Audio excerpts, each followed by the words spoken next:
Back out again tonight. I'm Dave Anthony, Fox News. Lawrence County depends on WDXE. On the air since 1951. This is the legend. 105.3, 95.3, WDXE.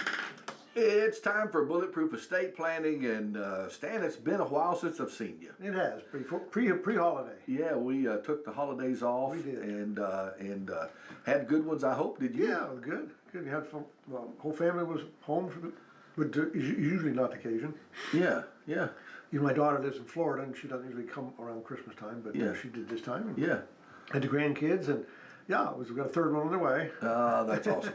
And so, yeah, it was a good time. It was a good time. It was a good 2 week stay, and yeah, we enjoyed it. So, you know, we had our show on the Friday after Christmas and the Friday after New Year's, and we decided we were going to not be here, and you weren't here, and put her a little on autopilot. I think we just played one of our pre-recorded shows. I think so, yes. And that's okay.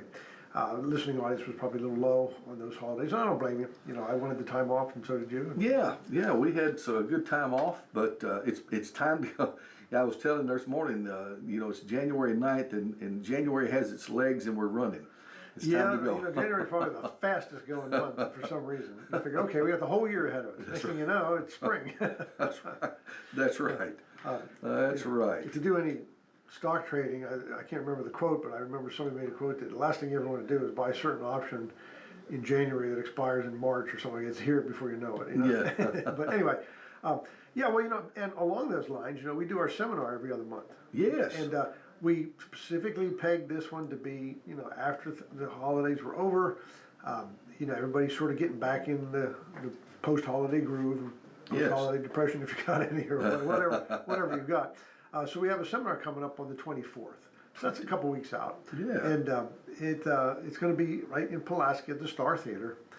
And we've already got a pretty darn good attendance for that from what the girls tell me. They keep track of that stuff. And they mentioned to me, you know, we got good attendance to that. And usually they get quite a bit right before. But, you know, the Star Theater is a pretty big venue, so we can put a lot of folks in there. And so if you have, you know, if you want to come to that, that'd be a great thing to do. That's a Saturday, the 24th of January. Yes. And we always do Saturdays at 10 o'clock in the morning. What we call the seminar is Wills, Trust, and the Nursing Home. And that's what we're going to talk about. So if you want to hear some more about this, just give us a call at my Pierchoski State Law, Pierchoski Outer Law. I'll give you the number now, and I give it at the end of the hour as well, 931-363-7222. Or you can go to my website, Estate Plan Stan, and you can sign up that way too. RSVP. The RSVP is a very loose process, just one head count. Yeah. And you know, inevitably people can't make it at the last minute, and also inevitably we get people that walk in at the last minute. So we just try to have enough chairs ready for everybody. But of course with a theater, it's not going to be that big a problem because it's a theater and there's nothing but chairs. That's right. So we're not a problem. So, but yeah, I'll bring that up again at the end of the hour. But you know, it might be a good way to start the new year is giving some thought to this estate planning. Absolutely. You know, with all the uncertainty in the world, it seems like. There's an old saying that says, may you be blessed to live in interesting times. Yeah, we are that. I think we're very blessed. We are that indeed. They are definitely interesting times. So. Yep. And of course today we are live, at least for this hour, and then it's of course on Facebook, YouTube. We're here on WDXE AM 1370, 105.3 FM, and Facebook and YouTube. And while we are live, you can call 766-9393.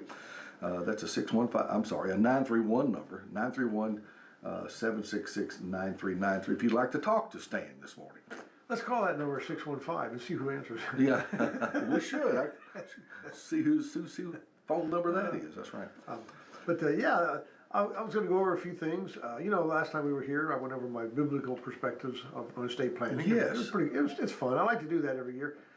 It's just fascinating to me how everything we do today is a concept that was brought up eons ago. Exactly. You know, I once said, I may have even said it that day, but you know, when you research something legally, you know, the way you learn research is through what we call precedent. Meaning, you go and you research what the courts have said. Now, you know, like you say, you're researching an issue, and they'll say, well, the court will say, here's the answer to the question, and they'll cite the case where they said that before. Maybe it was 10 years ago, but 20 years ago. And then you go to that case, and you'll cite something that they said before. Right. It's called precedent. It stands for once settled, always settled. And so they're not likely to change their mind. It happens very rarely, but they say this is where we stand, right? And you go back and you keep going back. Now, when I was I was researching an issue when I was in criminal law one time. I got into some cases were back in the mid 1800s, you know, Civil War area. So we didn't go back that far, and they constantly refer to what they did before. And so I often say on this concept of inheritance and, you know, leaving property to your subsequent generations, and the whole concept of passing, you know, being good stewards of the land and passing it on for your, you know, your use. I say if you research it far enough, you end up getting your feet wet crossing the Jordan River, because that's where it comes from. Yeah. You know? And so it's nothing new under the sun. You know, we do the same thing, even the same concepts. Remember we talked about leaving equally, leaving unequally, leaving it delayed, leaving it with terms and conditions and strings attached. All that's been done way back when. So that's fascinating to me that that's the case. And you know, a lot of things in life are like that. Yeah. You know. So anyway, we did that, and then we had we were gone for a weekend. So now we're back, and you know, it's tough in January because the next holiday or real holiday is not for a while, right? Yeah. And so it's going to be a while till we get some time off again. Yeah. So anyway, I want to talk about a couple of things. I want to talk about some things, the cases that came up over the holidays. So you know, we do a lot of trust writing, a lot of pre-planning on estate plans. We also do 10-care eligibility. Yeah. And so the 10-care eligibility is always exciting because it's like a free-for-all. You got a set of rules, and it doesn't seem like nobody really cares about them, but except me. It's frustrating when you feel like you're the only one playing by the rules. But that's the way to do it because we always prevail, but it is frustrating. But anyway, we had a couple of cases that had some issues, and one of them came through just the way we wanted it to. It was they came back with a denial, and we filed the appeal. Yeah. And it's like they didn't give us an appeal hearing, so we were concerned. And just before we reached out to say, hey, you know, you have so many days to give us the date, and we're coming right up on it or went past it, and we get a letter that says we've closed your appeal. I mean, here's the way 10-care write letters. I mean, don't ask me why they do this. Somebody sat down and thought that this was a good idea, and I can't. But you open up the very first sentence and say, we are closing your appeal.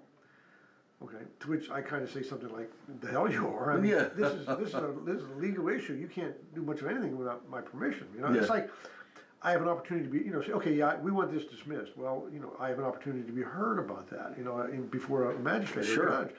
You can't just unilaterally cancel somebody else's appeal. If that was the case, if you could do that, why offer the appeal process at all? Do you think they do that to bluff?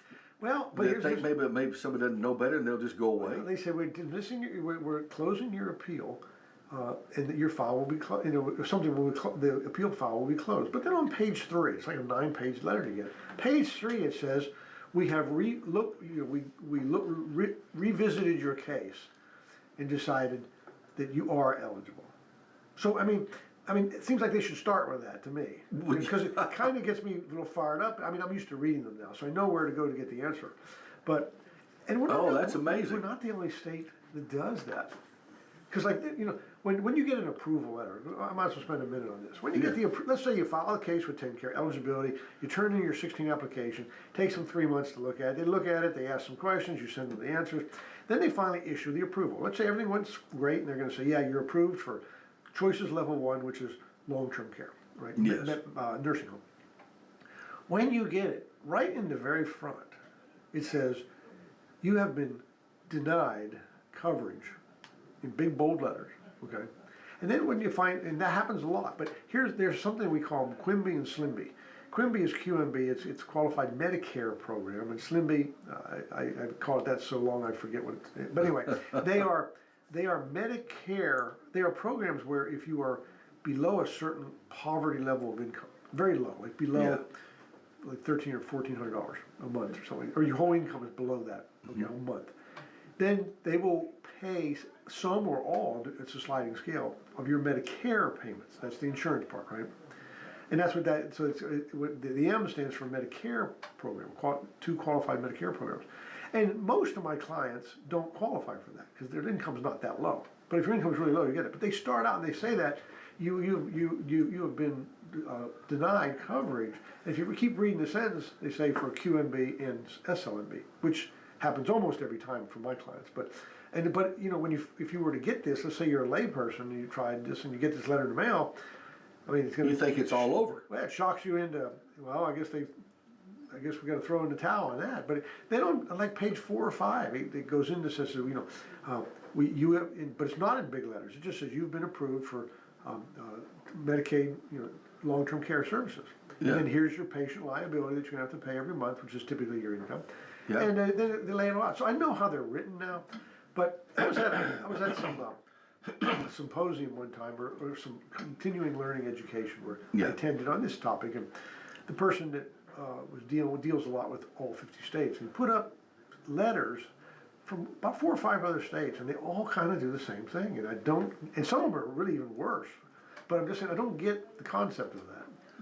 I think it's kind of scary. It's because, don't you think these states borrow from each other's policies? It seems like they do, but I mean, there's, when you do an advertising, you do a commercial, believe it or not, Yeah. sometimes I don't believe it, people put thought into that, and they say, okay, what we're doing is a concept that sells, it gets people Sure. interested in our product. And, Sure. sometimes the commercial's so ridiculous, I say I wouldn't buy it just because the commercial is so stupid. Right. But some kind of thought goes into it, right? Yes. A psychological thought.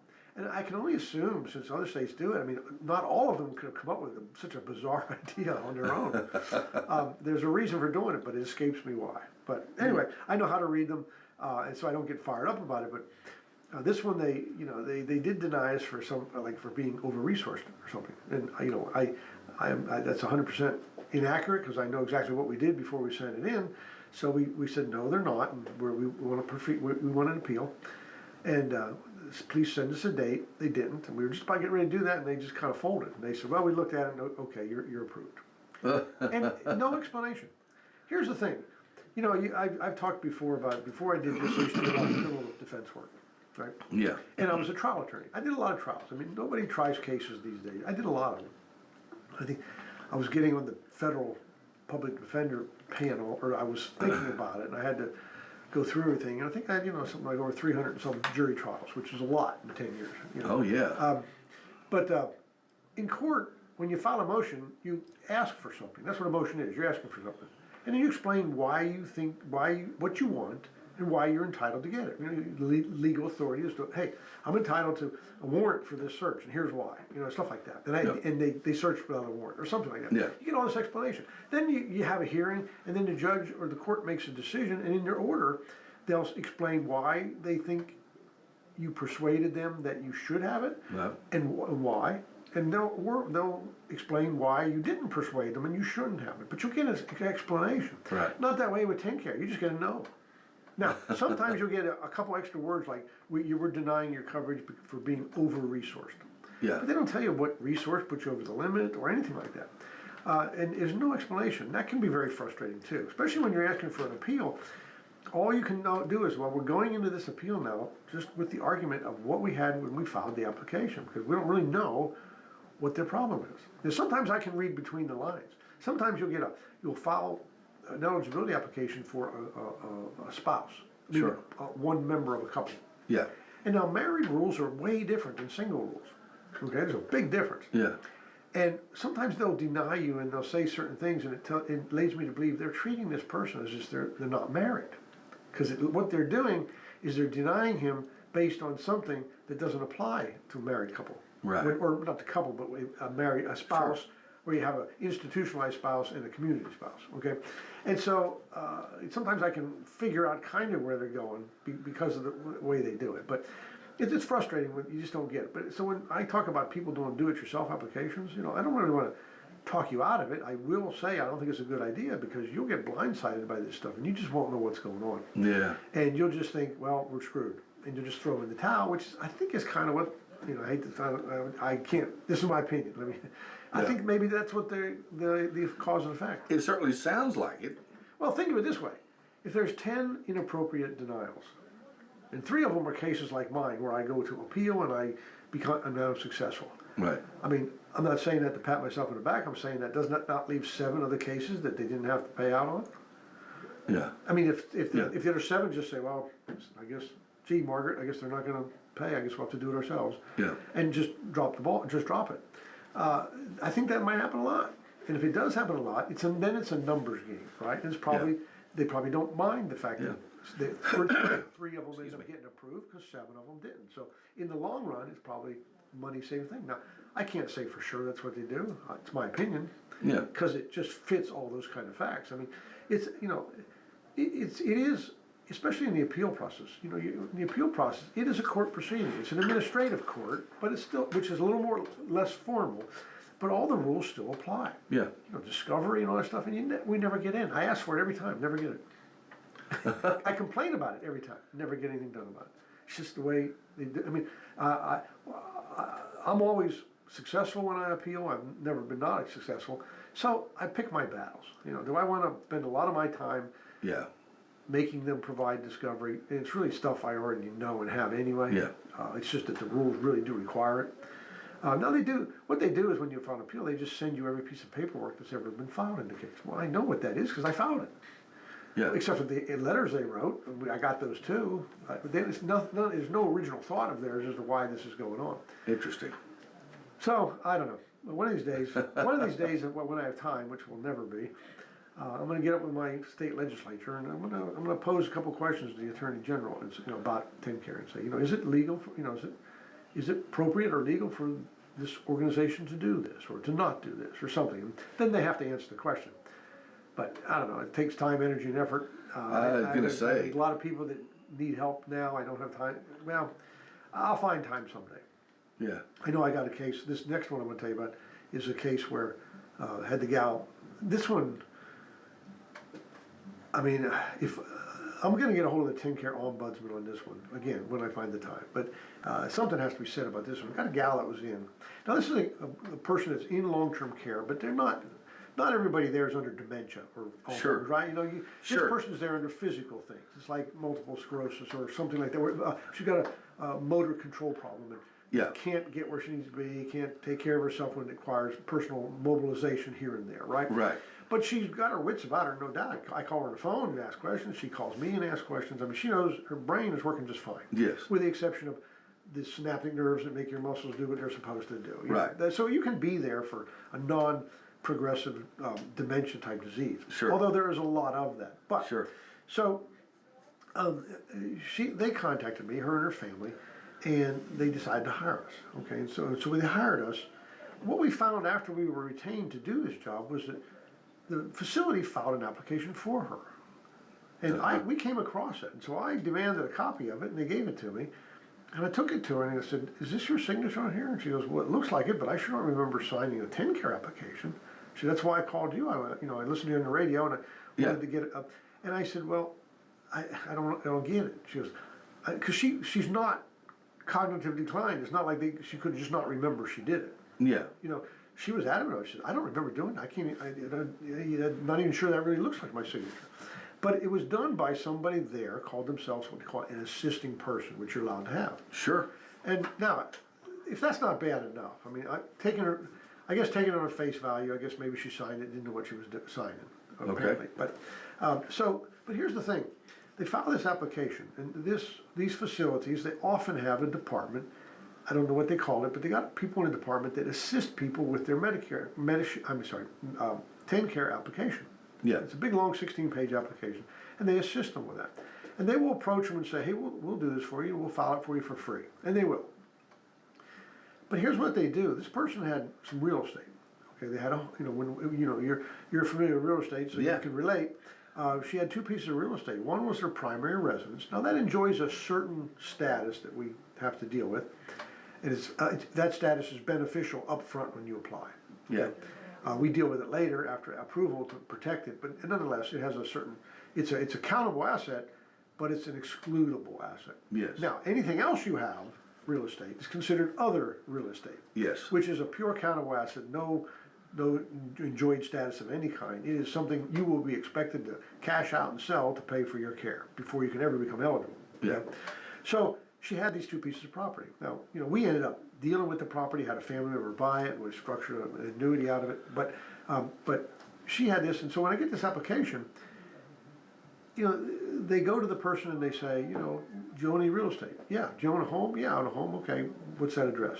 "And do you have any other property?" "Yeah, I own this other piece of property too." And they write it down. "How much money you got in the bank?" "Well, I got, $20,000 in the bank." And, Yeah. "What else do you have?" And they go through all this and write it all down. They say, "We'll file this application for you." So they do, they send it in. And I'm sitting here saying it doesn't take a PhD to figure out that they're going to deny this application for being over-resourced. And so my problem is this. We got a department that says we help you with your application. I mean, is it asking too much for them to know and understand how to fill one out? Because this application they sent in was doomed for failure before it was mailed. Yeah. Because she was clearly over-resourced on the application. So who would send in an application knowing it would be a failure? Now, if you know it's going to be a failure, what is that? I mean, that's flirting with fraud, isn't it? Asking for public benefits when you know you're not going to get them or you're not entitled to them. Yeah. So I have a problem with that. Now, if they say, well, we didn't know they were going to turn it down, well, then you shouldn't have a department that says we help people with applications, because if you didn't know we were going to turn it down, anybody that has any knowledge of the rules knows it's over-resourced and it's coming back with a denial. So much so, it's going to get denied at the first look. Right out of the gate, the first person that looks at it is going to deny it. I mean, that's an absolute legal assurity. Yeah. It will not actually, and if you say, well, we just do it that way because maybe we'll get lucky and it'll go through. Well, if you're doing that, you shouldn't be doing applications because you don't know what you're doing. And so now that can cause some other problems, because once you file an application and you send it in, you now suddenly, or the patient suddenly has a preferred status, and it's called TennCare application pending. And what that means is the facility must now treat you as if you have already been approved. Now, you won't be approved for about 3 months, but they have to treat you like you are. Right. Which means you only pay the patient liability, you don't pay the whole $10,000. And 3 months later, if you get approved, then they go back to the filing date and they pay the facility all the back stuff. Okay. So they get paid, you just don't pay it up front. And so, I forget where I was going with it now. Okay, so when you file this application, you have this status. And there's some language that I could construe that says if you file a second application, that you don't get that status, because there's some language in the statute about the original application. Yeah. So, in other words, you can't file it. Let's just say you're completely, you're completely over-resourced, you completely are not eligible. But you file the application, you get this status. It takes them 2 or 3 months to look at it, right? They come back with a denial. So you know what, we don't have to look at this very much, you're way over-resourced in every category. So you file another one. And you say, I'm going to get the pending status so I don't have to pay, right? You can keep doing that, right? So there's a vehicle of abuse there, which is why it's limited to the original application. Okay, and Looks so like now I'm dealing with an original application that's failed, and I haven't got a chance to do mine, which I know will work. Yeah. Right. But anyway, we did we got in there in time to pull it. Okay. And so I'm going with the theory it's not the original application because we pulled it before it reached fruition. So Yeah. My mic has quit working. Hang on just a second. it did. Let me check this for a second. Does it know something? So did mine. Check, just now. check. Mine just quit too. Oh, there it's back. I turned it back. I have to use the guest mics, I guess, for some reason here for something. But I guess I'm thinking, okay, the facility uses that as a tool to see the assets of the person they're taking care of. Well, that because it's very intrusive. The application is very intrusive on your. I mean, honestly, that's kind of a devious thought, I guess, but my thinking is okay, that facility, whoever's doing that, is just using that as a tool to see the assets of the person they're taking care of, and well, they have their own ways of seeing that too. They do their own asset search, and real property is easy to find if you own it. Yeah, stuff like that. So, possible. I mean, I don't know what they can do with it other than. I mean, I get that a lot. I'll file an application.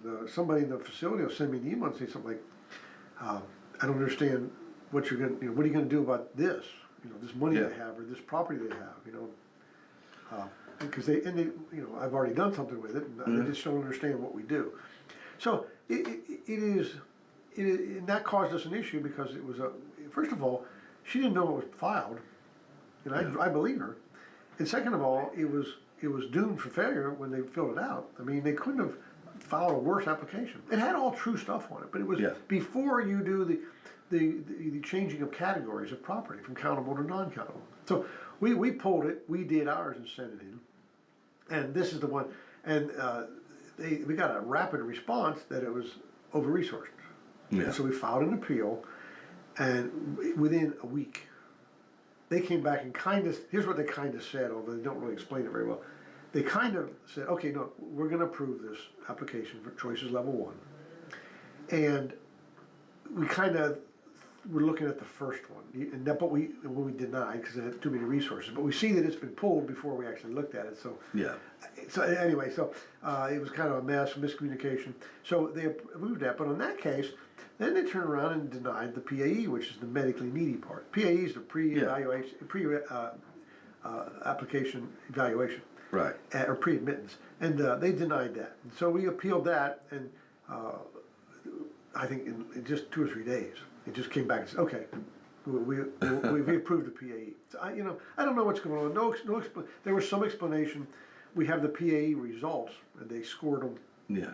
low or something. But they turned around and said, okay, we'll approve the PAE for choices level 1, and they did that without any explanation, but with the information they had when they said no. So I don't know. I mean, they didn't have time to go do another one, and I'm in direct contact with the gal. So they said they didn't come in and do one, or she told me, and so I don't get it. But this is just one of those areas of law. If there's ever an area of law where some people need an advocate, man, it is here, because I would say so. You're up against the full weight of the state of Tennessee, and I mean, sometimes it just feels like we're winging it, shooting from the hip, and that's a dangerous place to be. I don't like it, because when you go into court, you have rules. And when you have rules, you have an expectation. It's kind of like driving. Sure. You're driving down the road, and you come to a four-way stop. You expect all the other 3 people at the to know the rules to stop, right? And that's an expectation. Yeah. So if you just don't follow the rule and just barrel through there, then that causes a problem, right? Same thing with the rules in court. You have a certain expectation of things. If we don't follow them, it derails everything. And now, how do we recover from that? Can we even go forward because this wasn't done or something? Right. I mean, but that's what you hire me to do. I mean, I've been doing it for years, and so I make it sound like they've got me against the ropes all the time. They don't. Yeah. I mean, I've seen all this. I know what to do. It's still there. It's still somewhat frustrating. It's even there after I point it out, and they don't change. So they're not going to change because I ask them to. Yeah. Yeah. So we live with it, and we work around it. We do it. And a lot of times, this lackadaisical attitude to the rules, maybe I probably even shouldn't say this, but a lot of times it works in our favor. A lot of times. Interesting. If you know how to work it in your favor. Yeah. And we can. So, and then when something happens, like, hey, don't look at me, this is what you did, this is what you asked for. Yeah. So that's what I gave you. I'm going to cut the mic for a second. Okay. Put this like it needs to be. Now, I'm trying to get this thing. There we Sounds go. like you're back to me. Yeah, I'm using the guest mic because the on-air mic for myself is not working for some reason. So Didn't like what you had to say. I don't know what the deal is on You it. didn't like what you had to say. It did it earlier to me, and I had to mess with it and got it working again. But anyway, no problem. Just this week, I was helping a family prepare to liquidate an estate. And I think of you every time I'm dealing with this, and I deal with it a lot. I deal with it a lot, and thanks to you and others and some experience, I kind of know what they're handling, know what they're doing.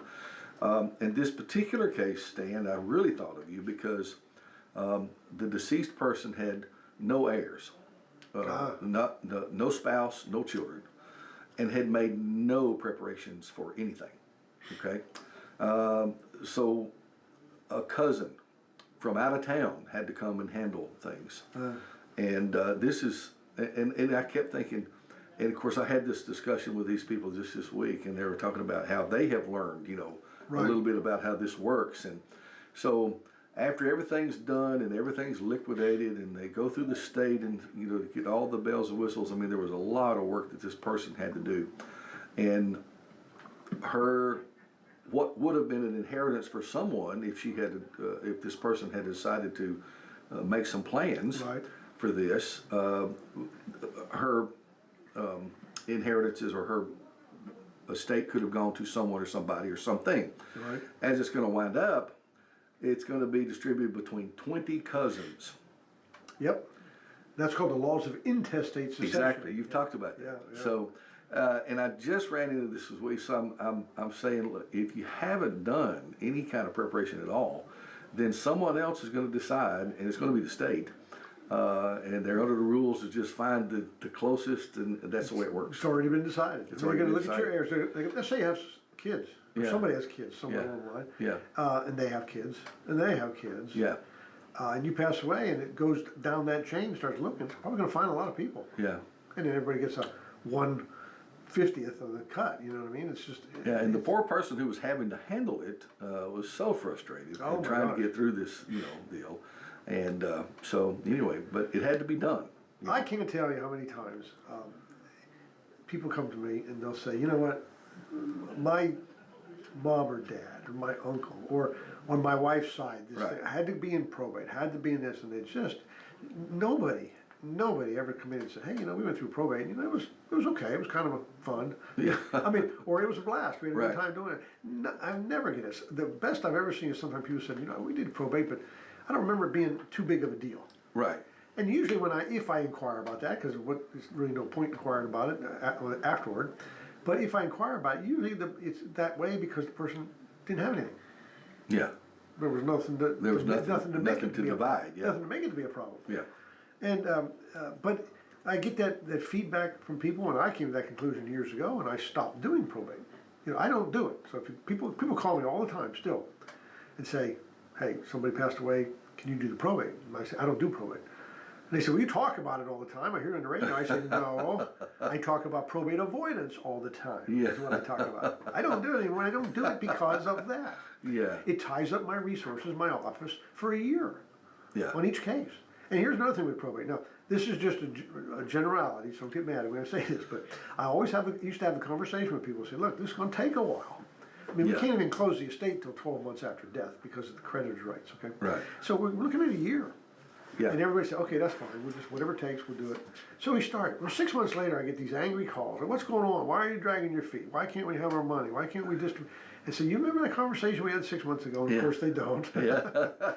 and they're yelling at me, and it's like, I just, it consumes too many resources. I don't like doing it. Yeah. It's like when I practiced other law. I never did divorce work. I think I did a couple of uncontested ones, but I just didn't like it. I Yeah. don't like that kind of law, so I don't Yeah. do it. But I don't do this because it's just too much for my office to handle because we do so much of the probate avoidance work, the trust work, and Right. stuff like that. So, but I refer it out. I have an attorney that I refer to that takes those and does a very good job and treats her clients very well. And she likes doing it, and that's who should be doing it. Somebody that wants to do that. Yeah. Yeah. Yeah. Just like I like doing what I do. That's Yeah. it. And me too. Yeah, We yeah. finally found our lane, I guess. That's right. My old man used to always say, if you got to get up every morning at 6 o'clock to go to work, you darn sure better like what you're doing. Yeah.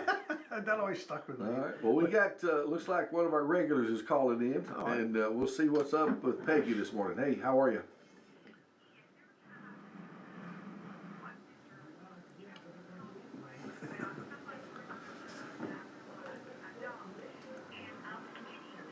Yes, we can.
I'm not sure how that.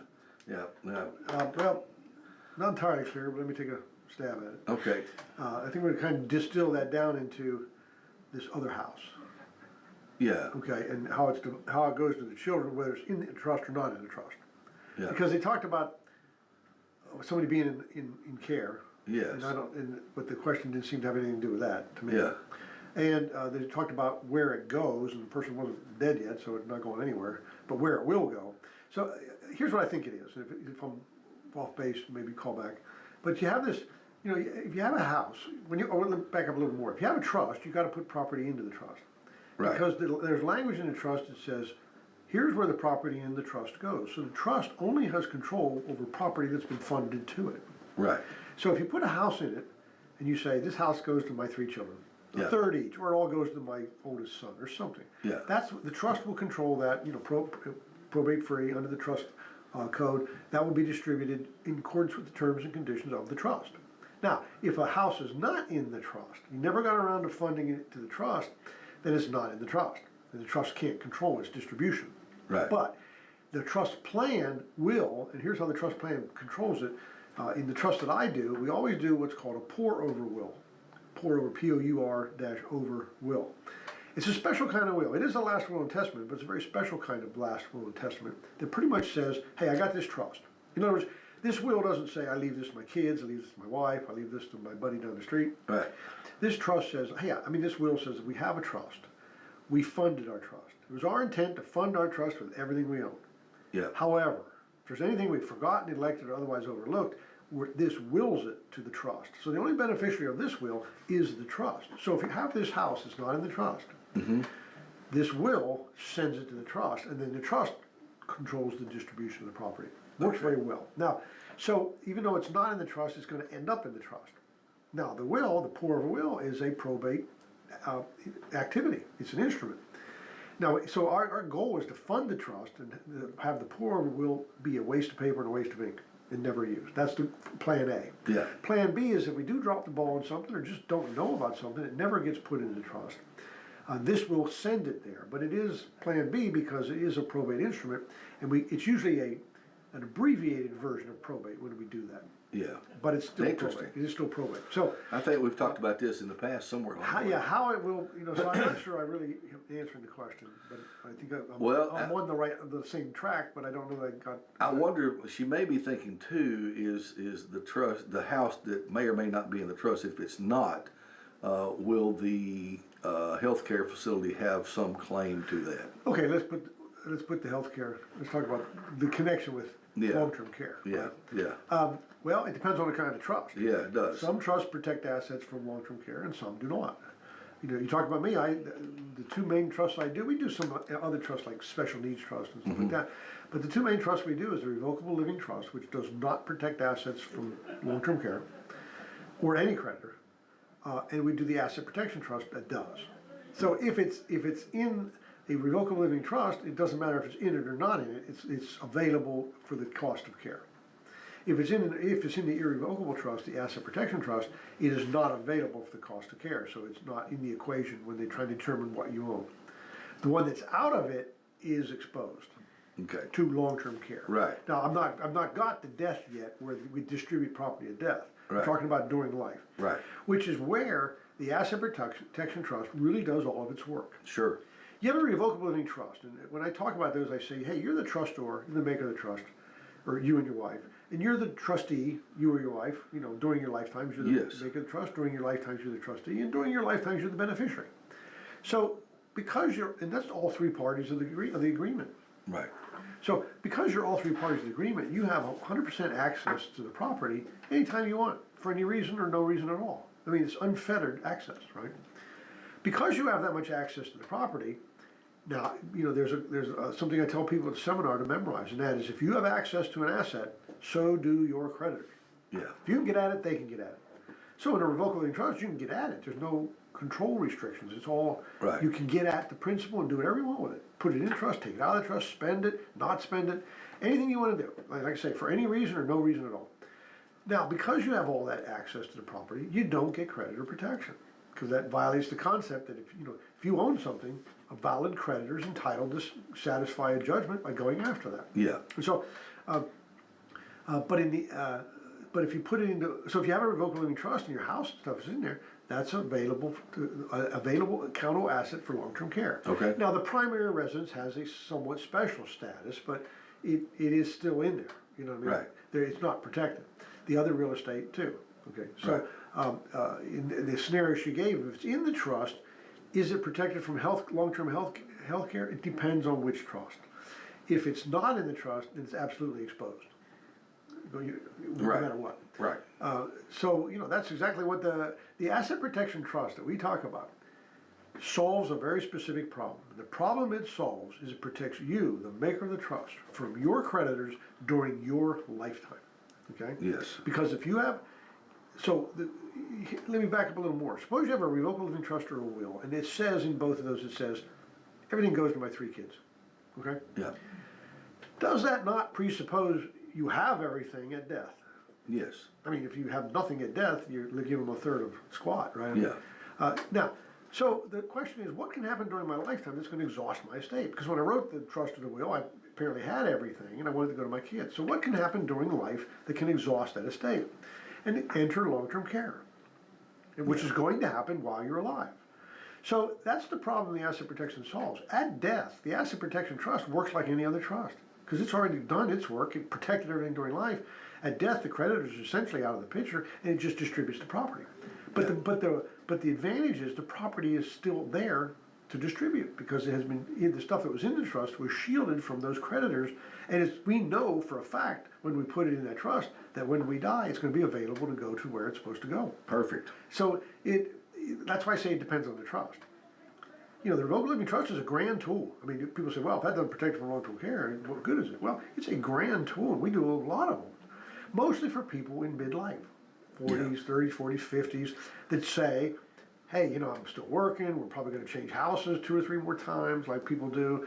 I'm not worried about long-term care. Like I said when I was in my 40s and 50s, I'll worry about that later. Yeah. I'm not worried about long-term care. I mean, that's exactly Yeah. And I get it. That's just the way it is. Yeah. And so, but when you get older and get closer into retirement or close to retirement, you start thinking about that stuff, and then it changes. So the revocable living trust does not protect you, the maker of the trust, from your creditors during your lifetime. Now, it protects your kids from their creditors all day long. Any trust can do that, but not you. Yeah. And so when you start thinking about this and you say, I'm really worried about $10,000 a month care, I don't know how I'm going to pay it if I get there, and if I do have to pay it, there'll be nothing left to give my kids. Yeah. I really want to pass my inheritance on. Like you said 2 weeks ago in Scripture, I want to pass it on to my heirs like God wants us to do. Right. And but if this happens, it's going to be exhausted, and they won't. Well, when you get to that point, then come talk to me, and we can put it in this trust. I don't get a lot of people that put it in the asset protection trust early in life, and I get it. It's just a philosophy thing. Yeah. And because when we put it in there, remember I said if you have access to it, your creditors have access to it. Yeah. Well, if we put it, what we have to do is create a situation where you don't have access. Right. Now, it's not as bad as it sounds because we still can get at it. Access is a legal word, a legal concept. Yeah. It's a certain way you get to the property. Yes. And we're not going to have that and the reason we're not going to have it, because if you have it, they have it. Yeah. So if we don't want them to get it, we can't have it either. But it really is, we still can get at the property. It's just not access. Right. So when you say access, it doesn't mean just going to get property. Basically what it means without a whiteboard. Principal cannot come out of the asset protection trust and go directly to one of the makers of the trust. Yes. You can come out of the trust and end up with you, just can't do it that way. So there are some limitations and restrictions on our access to the property. We maintain 100% control. If you want to sell the house, sell it. You want to buy a new one, buy it. It just has to stay in the trust to stay creditor protected, right? Excellent. So if you sell a house, and you got a house, you put it in the trust, and it's protected. And then 5 years from now, you wake up and you say, screw it, we're moving to Florida. I've had it, I'm just going, okay. Yeah. We're moving to Florida. The question is, can I sell a house that's in an irrevocable trust where I have no access to the principal? And the answer is absolutely. Sell it. Call your real estate person, say, I want to sell my house. Let's use easy numbers, a $100,000 house. And say, I want to sell the house. Okay, you get a buyer. So what do you get when you sell a $100,000 house? It's not a trick question. Oh. What do you get? You get your money. You get the money, Yeah. right? Now, the money has to stay in the trust to stay protected. Right. So if you get to the closing, when you get to the closing of this sale, you say, oh, hey, wait a minute, don't make the check out to me, Stan Pierchoski. That $100,000 check for the sale. Make it out Stan Pierchoski, trustee of the Pierchoski Trust, okay? Right. And then when I get the money, it's not left the trust. Yeah. So what has happened? The asset never left the trust. The asset just changed posture from real estate to cash, right? Yeah. It's still an asset, still protected. I go to Florida, I buy a new house, I get to that closing, I say, whoa, don't make the deed out to me, Stan Pierchoski, the individual. make it out to me, Stan Pierchoski, the trustee of my trust, or whoever the trustee of the trust is. Right. And it's the new houses in the trust. All this control happened and never left the trust. That's right. And you suppose you got money in the bank. You say, it's not doing squat. I think I want to put it in cannabis stocks. I think they're going to take off. Yeah. You could do that. The cannabis stocks have to be titled to the trust to stay protected. I want to put it in a CD. Bank over here's got great rates. I'm going to dump it all into a CD. Put it into a CD. You can do that every day of the week. You just, when get the bank and you sign the contract, put down as the owner, the trustee of the trust. So it's never left the trust. You can manipulate it. You can put it, you can change it to gold. You can change it to a CD, Edward Jones, Raymond James managed account, stuff like that. You can do all these things. It just has to stay titled to the trust. So if you black box this trust, that money's in there. And if it's in the trust, it's always protected. It doesn't matter if it changes posture from real estate to cash, back to real estate, to CDs, to gold, to an Edward Jones account. If it's in the trust, it's protected. But so you have all this control over it, but you can't. The principal cannot come out of the trust and go to you. If it does, we've exposed it. I'm not saying there's not like the police will come to your door and arrest you because principal came out and went to you. What's going to happen is if I get to that first closing, I say, hey, make the check out, the $100,000 check out to me, the individual. Well, I've just taken $100,000 out of a protected format and unprotected. Now I have access to it because it's a check in my name. Right. Now if I want to put it back in the trust, I trigger the 5 years again. Yeah. And I've already been there 5 years. So there's a right way to do it. And you have to, it's not really rocket science, but you got to do it that way to keep it protected. Now, fortunately, in this neck of the woods, these trusts, it's very, very common that the only thing in this trust is the real estate. In which case, there's really not much to do, during lifetime. But it's all protected. You got these big ticket items, hundreds of thousands of dollars worth of real estate. Any piece of real estate's worth a couple $100,000, right? Yes, yeah. A $100,000 house, in my example, would probably be some Tobacco Road tar paper shack somewhere these days, right? So you put your real estate in there, and you're protecting hundreds of thousands of dollars of property. Yeah. And so, I kind of went through that fast. We talked about that before.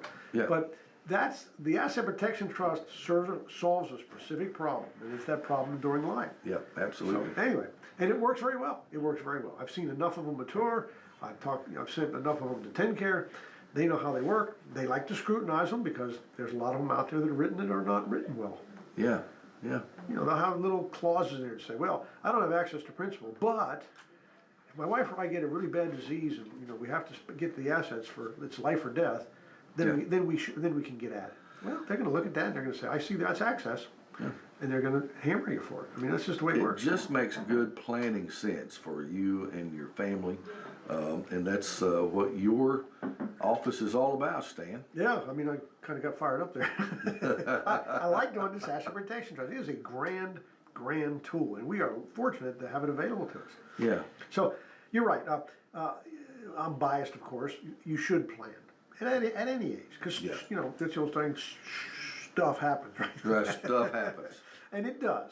Yeah. And sometimes I tell people, they say, I've been wanting to do this, I'm worried something's going to happen, and we signed everything, and they say, I'm so glad this is done now. I said, well, now, under Murphy's Law, you're pretty much guaranteed that nothing bad's going to happen, right? It's going to happen bad when you're not planned and ready for it, right? But everybody has heard horror stories, like the one you're talking about, and you don't want to be in that, and you don't want to put your family through it, because it may not be a horror story to you, but it certainly could be one to your heirs after you're gone, and nobody wants to do that, because you care about your people. A lot of times some of the stuff you do is not for you. I mean, the long-term care is for you, but a lot of this you do for your loved ones. Yeah. That's what it's to it. So, absolutely. And it's people really want to know how this works. That's why so many people come to the seminar, because they go searching for the information and it's not there, or what's there is so confusing or so contradictory, or so inconsistent that they don't know what to believe. Yeah. So hopefully they believe me. I like to think I'm a source of knowledge. I'm usually bound to my opinion when I do that sort of stuff, so a little more thought goes into it. But anyway, I see we're coming up on the end, so real quickly, next seminar coming up is January the 24th. That's roughly 2 weeks from tomorrow. What's the, that sounds about right. That's right. 2 weeks from tomorrow. It's going to be at the Star Theater. That's right on the square in Pulaski. The physical address of that is 105 North 1st Street in Pulaski. It's at 10 o'clock in the morning that day. And we call it Wills Trust and Nursing Home. If you want to come to it, give us a call. Let us know you're coming. Tell us how many. Bring as many people as you want, or come by yourself. It's no big deal. Now, I used to say it's right next to my office on the square. My office has moved. Yeah. Bad news is we moved. The good news is we only moved 2 blocks away. Yeah, that's good. You can see one from the other. So my sign might still be up. I'm still working on the signage on a new place, but we're fully operational there now. Yeah. And but like I said, it's a house off the square. It used to be a State Farm Insurance business, and Yeah. you know it was perfect setup. So we kind of moved into it. Good for you, man. Yeah, it's I was thinking about this too. The Star Theater. Is it the spelling of that is funny? 2 A's. It's STAAR. Right. It stands for Southern Tennessee Area Arts Repertory Okay. Incorporated. Yeah. There you go. But it's the big building that you can't miss. If you find the square in Pulaski, you'll find this theater. Estate plan stand, everybody. And Oh yeah, by the way, you can go to my website. That's Estate right. Plan Stand will take you to the website, and you can call from there, or email, or RSVP from there. that is right. That is right. In Pulaski, Tennessee, and of course here on Fridays, and we got about a minute we need to fill in. So Let me give you the phone number. Give me the phone number. 931-363-7222. 931-363-7222. Or if you don't write it down, you just remember Estate Plan Stand and get the number that way. Or you can go to Estate Plan Stand. You can ask your question by email. yeah, A lot of people do that. yeah. I know you. You can take phone appointments, and of course, my advice would be set up an appointment and get a good counsel. Yeah, I'll be glad to talk to you. Good deal. Well, Stan, it's good to be have back. you here, Yeah, man. it's good to be back. Good to be back. We get these Fridays rolling again, and look forward to a good year with you. This would be the year. If you haven't done it, get your estate planning done. I'm gonna go out and sail back to Pulaski. Get out. Yeah, we got to get out in this rain. Be careful out there, folks. Okay. Always a pleasure, Jeff. All right. See you next time. Services of Prospect.